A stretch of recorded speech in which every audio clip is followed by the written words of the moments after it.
I've been teaching communication skills for 6 years. I've trained hundreds of professionals to speak clearly and confidently, and that skill is the #1 reason why they're able to lead effectively and advance in their careers. So if you want to transform from a rambler to a confident speaker every time you present, then watch this entire video because I will be condensing my entire time teaching of frameworks, breakthroughs, communication wins into this one focused session. So let's get into it. So the #1 thing that I've learned in my 6 years of teaching this is that if you don't know how to practice your communication skills, nothing else I teach you in this video will stick. Now, most people think practicing just means running a presentation in your head, but that doesn't work. Here's what does. So the way that you can practice can be broken down into 4 steps. And I'm gonna break down each of these steps for you. So step 1 is to practice speaking aloud for 1 full minute by yourself. You can speak about anything you like. It could be a random monologue. It could be an excerpt of your presentation, but you must do this out loud. This is because your brain processes spoken words very differently than your internal thoughts. And most importantly, record yourself with your phone and watch how you speak. This is the best way how you can learn, by observing what you do well and what you could have done better in, even if it makes you go, ugh, cringe. Then step 2 is to isolate one skill. Now, this means that whenever you're practicing by recording yourself at home or even in a meeting, you just focus on nailing one thing. You do not worry about anything else. For example, if you feel like, oh, I wasn't that clear, then just focus on practicing a speaking framework to be more clear. More on that a little bit later in the video. Or if you want to make sure that you speak more clearly so people understand you, then just focus on slowing your pace down when you speak. Don't worry about what you say. Don't critique yourself on the content, just on that one thing. If you try to fix everything at once, you will not make progress. So if you're working on shortening your sentences, that's all you focus on in your next meeting. Not your body language, not your tone, just that one skill. Then step 3 is to apply that one skill in a real meeting. But here's the catch. To be clear, you should not be practicing in a really high stakes meeting or presentation. The sole objective is to practice this one skill in at least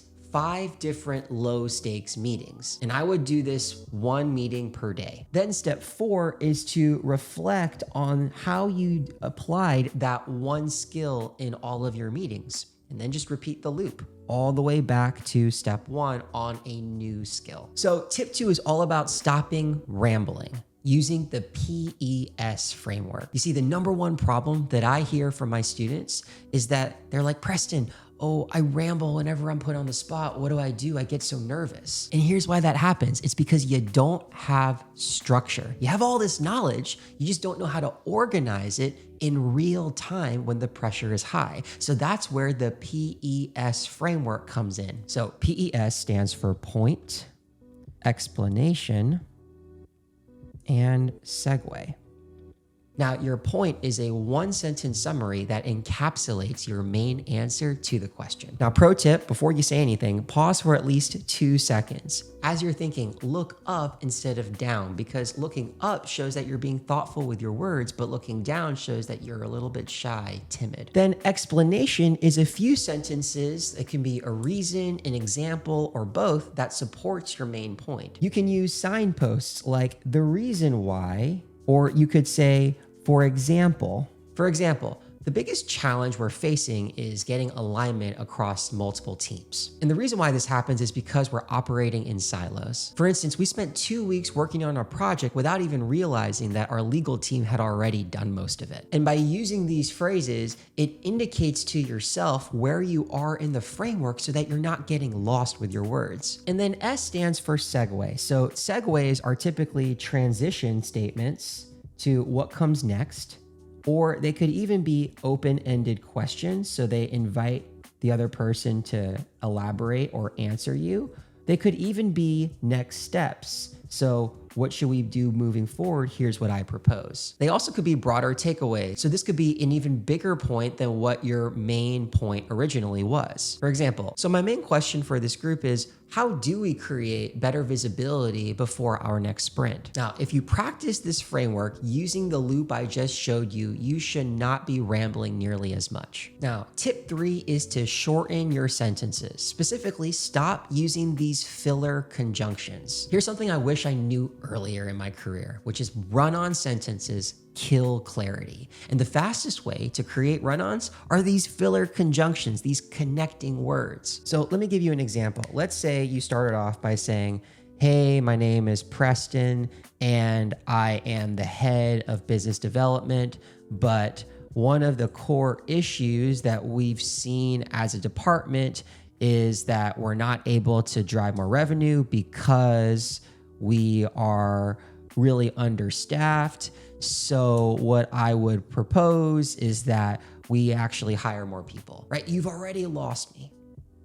And why is that? It's because we've inserted these connecting words, and, but, because, so. It's a lot harder to process what I've said because the sentence just keeps going on. Your audience needs a break. Now, if we get rid of these connecting words, watch what happens. Hi, my name is Preston Chin. I'm the head of business development at Lucid Software. One of the key challenges that we've seen as our team has grown is we are struggling to grow revenue. This is because we haven't found a way to scale our teams. With that being said, we should be focused on which channels are driving most of our growth. That way we can double down on that. Do you see the difference? When you have shorter sentences, you have clearer thoughts. This does not mean you need to get rid of saying and, but, because, so all the time. You just want to avoid stringing together a super long sentence. So the best way to practice this is to speak by yourself without using those words and, because, but, so. Instead, insert these micro pauses, which are your periods, then move to the next thought. The more you do this, the more you'll slow down and be more understood when you speak in high pressure moments. Now, if you want more hand-holding, practicing these frameworks like PES and techniques like shortening your sentences, then I strongly recommend enrolling in the Impromptu Speakers Academy. Inside the ISA, you'll get my exact 20-day blueprint where if you spend 20 minutes a day for 20 straight days, you will feel results in your speaking skills. You'll also get access to a live coaching call with me for real-time feedback. So if you need to present to executives, lead meetings, ace interviews, or just influence stakeholders, and you want to do so without sounding scripted, then definitely enroll ASAP. The link is in the description. Now, tip 4 is that to inform, you need to answer both the so what question and the now what question. So what is asking, why should we care? And then the now what question is answering, what should we do? Now, to be clear, there's a major difference between persuading someone and informing them. When you're informing them, you're just giving them the context they need to know to make a good decision. So for example, if the topic is that your website traffic dropped 30% last month, then the so what might be something like this. This matters because 40% of traffic may come from organic sources. And if traffic keeps dropping, we will miss our Q2 revenue target, which is really bad, right? We don't want to miss that. So what should we do? The now what might be something like, 1, we need to audit our SEO strategy. And 2 is we might need to fix technical issues by the end of the week. Don't just say the facts, tell them why they should care, and then tell them what actions you recommend they take. Now, tip 5 is to be persuasive. You need to tell stories from multiple perspectives. People mess this up. They think they just need one data point to state their claim. But if you have multiple stories from different points of view that your audience deems credible, that's an undeniable pattern. And to structure your stories, I highly recommend this framework, the Petal structure. So the Petal structure is a very popular storytelling framework. And the idea is that if you can tell multiple stories from different points of view, you'll be able to reinforce the main message. So, for example, in lots of business settings, there are 4 key points of view that you should validate. Number 1 is your exec's perspective. Number 2 is the customer's perspective. Number 3 is market validation. And number 4 is feasibility. How realistic is it that you'll be able to pull this off? So as an example, let's say that you wanted to propose an increased budget on AI software. So what you might say is your executive's perspective, the chief product officer, is that he feels like the company is not shipping products fast enough and we're losing our edge. The customer angle could be that our biggest strategic customer needs a specific AI integration and we're not able to ship it fast enough because we lack the tools. Our third perspective related to the market validation could be that our peers and our competitors are moving much faster than we are because they've allocated more budget than we have on AI tools. And then the fourth perspective around feasibility could be that you validated with the finance team that we are able to allocate budget from one source to AI. When you give a more holistic perspective across these different verticals, you're much more likely to get buy-in. Tip 6 is to answer the so what, you need to tie everything to 6 core business levers. This is something I learned while working in business development at the National Basketball Association, CBS Interactive, and now Lucid Software as the head of business development. But if your ideas don't tie to business impact, no one will care. So every key business decision ultimately falls into one of these 3 broad categories. It either must directly or indirectly relate to profits, it must directly or indirectly relate to markets, and exposure.